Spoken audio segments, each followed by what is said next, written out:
Share with you this movie I see. Alright, so the scene goes like this. It's a blockbuster, I guarantee you. Trust me, you're gonna like it. So, it's a group of people that had to get dealt with for their past. Sex offenses, trafficking, things like that. It was impossible to get them out. They're free. But through research and study via public roads, we found out what they enjoyed, what they really like. We'll make them step out of their bunker, you know. So people invited them dinner for two. Special restaurant they couldn't deny, you know. They're like, wow, you know what I mean? Honorary invitation for themselves, no function, just gifted. Knowing that these guys are involved in that type of encouragement through their actions and through their investments and things like that, they had to get murdered. They were stupid enough to go. First of all, they're stupid enough to even interact with those type of ideas or engage in that type of activity, dealing with child trafficking or any form of sexual offenses, you know.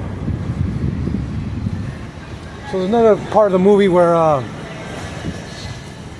another group of people didn't even know the language that they could understand the people that were after them, right? So they waited, did their homework, had everything set all up in their own neighborhood.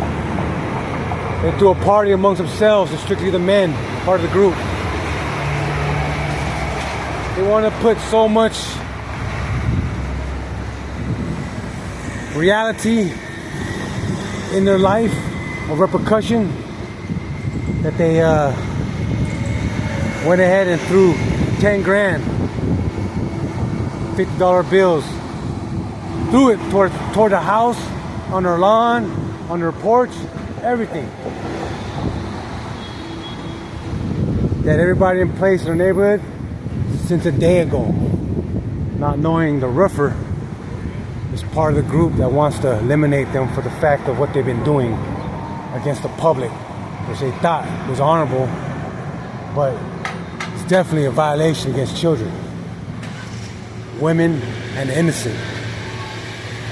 So the idea of throwing 10 grand out there, staged at some high school guys or college kids, and let them realize they just fell into a trap.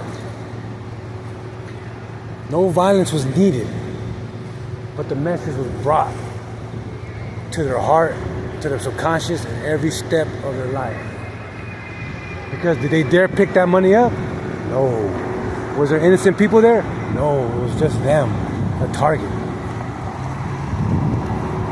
Without lifting a finger of any form of weapon or any form of communication, the group that wanted to get them spoke a different language, but clearly they understood the body language.